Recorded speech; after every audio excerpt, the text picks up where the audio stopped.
Welcome back to Explain America. This is your host, Kyle Becker. Well, Jimmy Kimmel is back on the air. Well, at least in some parts of the country. And he is worse than ever.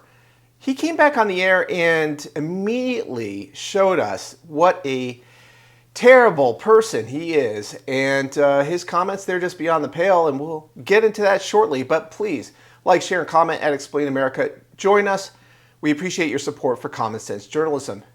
Now, Jimmy Kimmel refused to apologize, and we knew immediately what kind of person he is when he did that. He told Disney in a meeting that he was going to lawyer up and he wasn't going to apologize to anyone, and he didn't fail to deliver with that promise. And it looks like Sinclair and Nexstar, two large media conglomerates, they are reportedly not going to let him back on the air on their stations unless he issues a sincere formal apology. It might not even be enough because his ratings are absolutely horrible. Well, Kimmel came out and did what can be expected in this case. He made the so-called joke, and of course the malicious lie, about Charlie Kirk's assassination all about him because he is the victim. And, well, this is just very sad. And just take a look. I'm not sure who had a weirder 48 hours, me or the CEO of Tylenol. It's been overwhelming. I've heard from a lot of people over the last 6 days. I've heard from all the people in the world over the last 6 days. Everyone I have ever met has reached out 10 or 11 times. Weird characters from my past are the guy who fired me from my first radio job in Seattle, where we are not airing tonight, by the way. Sorry, Seattle.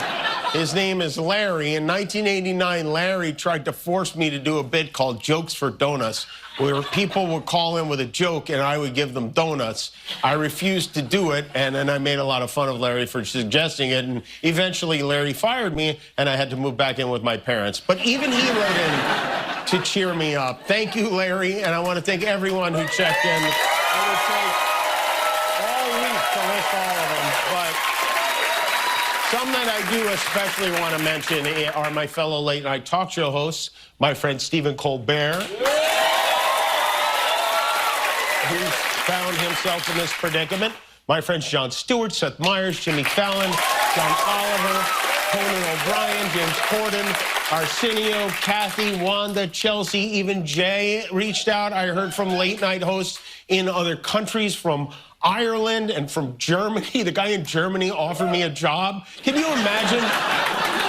This country has become so authoritarian. The Germans are like, come here, cut loose.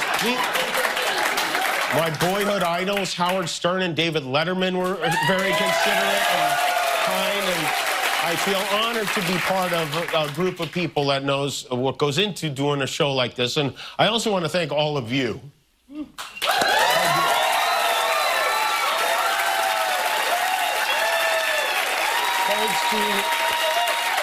Who supported our show, cared enough to do something about it, to make your voices heard so that mine can be heard. I will never forget it. And Poor Jimmy. It's all about him, isn't it?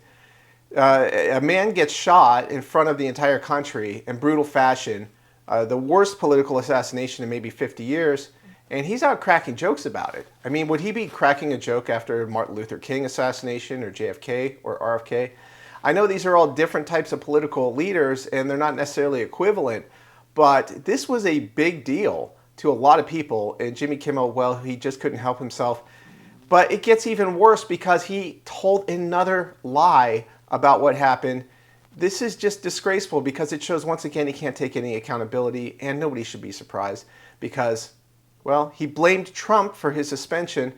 And here, let's just take a look.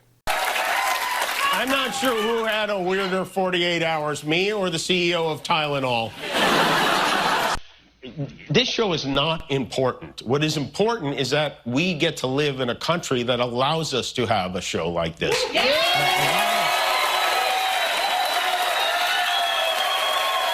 He did his best to cancel me. Instead, he forced millions of people to watch the show. That backfired bigly. He might have to release the Epstein files to distract us from this now.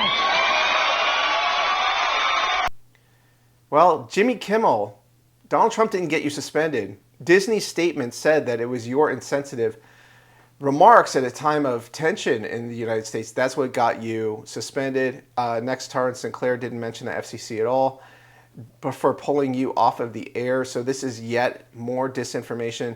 And if you dig into the FCC regulations about broadcast, you cannot knowingly tell lies that result in public harm. That's exactly what you did. You put ABC at risk, put Disney at risk, and there's news coming, so stay tuned to Explain America. We're going to give you more about this and the latest development, and you're going to want to see that. So thank you for watching Explain America, and comment below.